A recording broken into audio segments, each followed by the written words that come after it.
The Scots pound was introduced by David I, who copied the French and English currencies as a template in 1136 AD. These were quite poor in quality. The left of these coins featured David I, while the right of these coins featured a cross with the fleur-de-lis, which symbolises royalty. He then further standardised the Scottish coinage around the 1140s. These used Henry, Earl of Northumberland's coins as a template. However, these were much poorer in quality. The left-hand side features David I with a sceptre with a fleur-de-lis on the top, and the right-hand side features again a cross with fleur-de-lis. Then we have Malcolm IV's coins, which were introduced around 1143. There's very little known about them, and they're also rare. The left-hand side features King Malcolm, while the right-hand side features a cross with fleur-de-lis, and these were still poor in quality. William I's coins were circulated and also accepted in England, as they're very similar and they were much better in quality. These coins were minted around 1180 and 1230. The left-hand side features King William, while the right-hand side features a small cross with a star in each quarter, and the name of the moneyer, Henry Le Ros. This same standard continued into Alexander II's reign and continued to Robert III, who very slightly changed the design to even closer emulate English coinage. This was most probably to attempt to increase trade. Robert the Bruce's coins also didn't change much, as we may assume, and also copied the English standard. On the left features and reads Robert, King of Scots, and the right features an English lung cross design and reads Town of Edinburgh. Robert III also issued more unique Scottish coinage for the first time around the 1400s, diverting from the English coin designs for gold coinage. However, the much more common silver coinage still copied the English designs, so I'll not be showing them. And the slightly rarer golden coins was the first time that Scottish coinage finally started having more of their own personality. The top left of the coin features the Scottish lion royal coat of arms, and it reads Robert by the grace of God, King of Scots. The reverse of this coin on the top right features a saltire cross with a fleur-de-lis, and it reads Christ reigns, Christ conquers.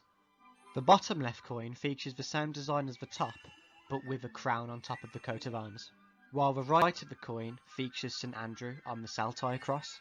He is the patron saint of Scotland, and I'll be doing a video on him in the future. Fleur-de-lis can also be seen on the back of both of these coins. However, these fleur-de-lis would have taken on two meanings. Not only would they mean monarchy, but they would also symbolise the alliance between Scotland and France, and this was called the Old Alliance. It was good for Scotland because it stopped them getting conquered by England, and it was good for France because they had a landing point into the British Isles to attack England from. France was also getting wrecked by England around this time period, so whenever England sent armies to attack France, Scotland would help by raiding the north of England. James I still used English coins as a template for lower denominations. However, for his higher value golden coins, he used a unique Scottish design. The left of these coins featured one of the Scottish symbols and flags at the time, which was a lion on a rampart. This was a slightly different design in shape, however, as it was triangular in shape and had fleur-de-lis and saltires as a design within it. This side also read James by the grace of God, King of Scots. The right hand side featured the saltire cross representing St Andrew and fleur-de-lis representing royalty and the Old Alliance. There is another flower in this that is still debated on. It's either a mullet or a rose. James II also used English templates for lower values of coins. However, he did introduce a higher value of coin. This was the half lion.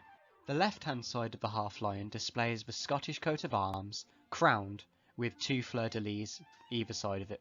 And this coin reads James by the grace of God, King of Scots. The right hand side of this coin displays St Andrew on a saltire cross. St Andrew is the patron saint of Scotland, and I'll be doing a video on him in the future. He's also flanked by two crowned fleur-de-lis. This coin also reads, Christ reigns, Christ conquers, Christ commands. James III also introduced some lower denominations of coins, as well as some higher ones. The left-hand side of the pellet displays a tilted orb with wings. The orb symbolises the divine right to rule, and it reads, James, by the grace of God, King. The right-hand side displays a crucifix within a quatrefoil, and reads, the cross will drive away all sin. The left-hand side of the plaque displays a lion on a rampart, and it's crowned. And this again reads, James, by the grace of God, King of Scots. The reverse features a saltire within a cross and 4 crowns around it, and reads Town of Edinburgh. The left-hand side of the groat features and reads James, by the grace of God, King of Scots, while the right-hand side features a cross with thistles and mullets around it, and again reads Town of Edinburgh. The left-hand side of the unicorn coin quite rightly displays a unicorn, and it's holding a lion on a rampart, and reads, Let God arise and let his enemies be scattered. The right-hand side features a wavy star and a cross flurry, and reads the same as the left. The rider and half rider display the same things, however the rider coin is much higher in quality. On one side of the coin they display the Scottish lion on a rampart with a crown, and on the reverse feature King James III riding a horse and wielding a sword. He also has a fleur-de-lis under his sword arm. On the lion side it reads James, by the grace of God, King of Scots, and on the rider side it displays O Lord, save thy people. James IV introduced a new low-value coin and 2 high-value coins. The left-hand side of the half-groat features and reads James, by the grace of God, King of Scots, and the right-hand side displays the Scottish coat of arms and reads Town of Edinburgh. The left-hand side of the unicorn coin displays a unicorn holding a lion on a shield, and it's also wearing a crown of fleur-de-lis around its neck, and it again reads James, by the grace of God, King of Scots. The right-hand side features a 12-pointed star with wavy lines, and reads Let God arise and let his enemies be scattered. James V introduced 2 new low-value coins and a high-value coin, and by this point Scotland had completely unique coinage from England for the first time. This was around the 1500s. The left-hand side of the half bawbee and bawbee features a thistle with a crown, and they also feature IS, which was James' signature or cipher, and they also read James, by the grace of God, King of Scots.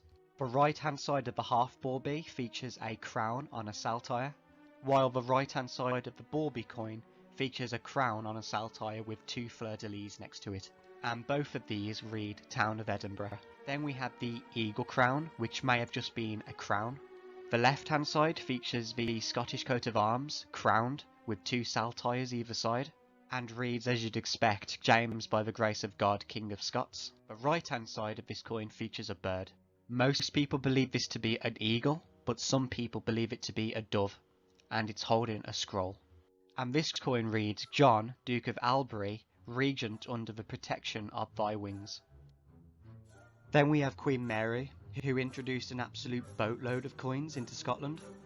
She did this as a last-ditch effort to save the Scots pound. The English economy was booming at the time, and the Scots pound was struggling to keep up. She introduced a lot of designs for each of these coins, so I'm only going to be picking out the most unique design. The left-hand side of her penny features the Cross of Jerusalem, and reads Mary, by the grace of God, Queen of Scots. The right-hand side reads Truth has conquered in a square shape. The left-hand side of the hardhead features a crowned M, representing Mary, and reads Mary, by the grace of God, Queen of Scots, with the right-hand side of the hardhead featuring a crowned lion, and reads Truth has conquered. The left-hand side of the nonsent also featured a crowned M, but this time it's flanked by a dolphin and a thistle, and it reads Francis and Mary, by the grace of God, King and Queen of Scots, Dauphin and Dauphiness of Vienne. Vienne was a province in France of which they'd inherited, with the right-hand side of a nonsent reading They are no more twain, but one flesh, in a square shape, and it also features a Jerusalem cross at the top. The left-hand side of the testoon features a crowned coat of arms of Scotland, and it's flanked by an M and an R, which was Mary's cipher, and it reads Mary, by the grace of God, Queen of Scots. The right hand side of the testoon features the Cross of Jerusalem and reads, "In thy strength deliver me." The left hand side of the lion features an M with two dolphins flanking it, and it reads, "Francis and Mary, by the grace of God, King and Queen of Scots, Dauphin and Dauphiness of the knee." The right hand side of the lion features a crowned lion and reads, "Truth has conquered." The left hand side of the Abbey crown features the Scottish coat of arms again and reads, "Mary, by the grace of God, Queen of Scots." With the right hand side of the Abbey crown featuring a cross of fleur-de-lis surrounded by thistles and reads, "Let us follow the arms of the cross." The left hand side of the 20 shillings featured the Scottish coat of arms, crowned, and read, "Mary, by the grace of God, Queen of Scots." The right hand side of the 20 shilling featured MR, which was Mary's cipher, and it also had a crown at the top and a quatrefoil at the bottom. And this also reads, "Behold the handmaid of the Lord." And this side again reads, "Mary, grace of God, Queen of Scots." The right hand side featured a crown RM, which was Mary's cipher, and it also reads, "Observe justice." The left hand side of the royal again featured the Scottish coat of arms, crowned, but this time it's flanked by two thistles, and this coin reads, "Mary and Henry, by the grace of God, Queen and King of Scots." Notably, Queen comes before King, representing her higher status. The right hand side of the royal is more interesting. This features a crowned palm tree with a tortoise ascending from it, and it also reads, "Let God arise and his enemies be scattered, glory gives strength." The 30 shillings features and reads, "Mary, by the grace of God, Queen of Scots." And the right hand side of the 30 shillings is again a crowned coat of arms and reads, "Mary, Queen of Scots, the just man lives by faith." The left hand side of the 44 shillings again features the Scottish coat of arms and IG and reads, "Mary, by the grace of God, Queen of Scots." The right hand side of the 44 shillings features an R and an A with quatrefoils either side, and it reads, "Observe justice." These letters stand for the Maria Regina monogram, and this was used mostly to represent the Virgin Mary. The left hand side of the £3 coin features and reads, "Mary, by the grace of God, Queen of Scots," with the right hand side of the £3 coin again featuring the crowned coat of arms and reading, "The just man lives by faith." And these are the last two unique Scottish coins before Great Britain was united. The left hand side of the ducat displays Francis and Mary facing one another, with a crown in the middle of them, and reads, "Francis and Mary, by the grace of God, King and Queen of Scotland, Dauphin of the knee." The right hand side of the ducat displays dolphins and the Cross of Lorraine connected with each other, and reads, "The faith of these is whole." The left hand side of the crown displays the coat of arms of Mary, Queen of Scots and Queen Dowager of France. This isn't the same Mary, but I thought I'd include this coin at the end anyway. Mary of Guise ruled as regent of Scotland until her death in the 1500s, and she was married to King James V, being the mother of Queen Mary of Scots. And the right hand side of this crown shows a star in the middle, surrounded by crowns, the letter M, and thistles. This coin was introduced by Mary, Queen of Scots, but displayed her mother's coat of arms on the coin. And here we have the banknotes unique to Scotland. The first of these banknotes were minted by the Bank of Scotland on their 300th anniversary. All of these notes feature Sir Walter Scott, a British novelist. However, they also feature a different sector on each note. The £5 note features the oil and energy sector. The £10 note features the distilling and brewing sector. The £20 note features the education and research sector. The £50 note features the art and culture sector. And finally, the £100 note features the leisure and tourism sector. And then the Bank of Scotland released the Bridges of Scotland series in 2007. All of these banknotes again feature Sir Walter Scott on the front, with the reverse featuring a different bridge from Scotland. The £5 note Brig O'Doon, the £10 note Glenfinnan Viaduct, the £20 Forth Bridge, the £50 Falkirk Wheel, and the £100 Keswick Bridge. And the Bank of Scotland also released a polymer series in 2016. The front of these again all feature Sir Walter Scott, and the back again feature bridges. However, they do have slightly different designs. The £5 note again features the Brig O'Doon, £10 note Glenfinnan Viaduct, £20 Forth Bridge, and the £50 note is the one with the new design. This now features two bridges, the Falkirk wheel and the Kelpies. And then we have the Clydesdale banknotes, of which they have three series. The first being the famous Scots series. The £5 Robert Burns, who's probably the greatest poet in British history. The £10 note Mary Selsaw, who's a missionary who helped spread Christianity to Nigeria. The £20 King Robert the Bruce, who fought the First War of Scottish Independence against England. The £50 Adam Smith, who's the father of capitalism, and we've been over him previously. And then we have the £100 Lord Kelvin, who's a mathematician and created the first and second laws of thermodynamics. The back of the £5 Robert Burns banknote features his poem, A Poem to a Mouse. The back of the £10 Mary Selsaw features a map of Calabar, Nigeria, and African missionary scenes. The back of the £20 Robert the Bruce features Robert the Bruce himself near Stirling Castle. The back of the £50 Adam Smith features a load of industrial tools and a background of sailing ships. And the back of the Lord Kelvin features the University of Glasgow. The next Clydesdale series is the World Heritage Series of 2009. The £5 note Sir Alexa Fleming, who's a physician and microbiologist, who's most notably known for inventing the first vaccine. He's also probably saved hundreds of thousands of lives against polio. The £10 Robert Burns banknote, who we've been over before. The £20 King Robert the Bruce banknote, who we've been over before. Then we have a strange one, the £50 Elsie Inglis. She was a doctor and founder of many women's hospitals in Scotland. Then we have the £100 Charles René Mackintosh, who's an artist who's made important contributions towards Art Nouveau and Successionism.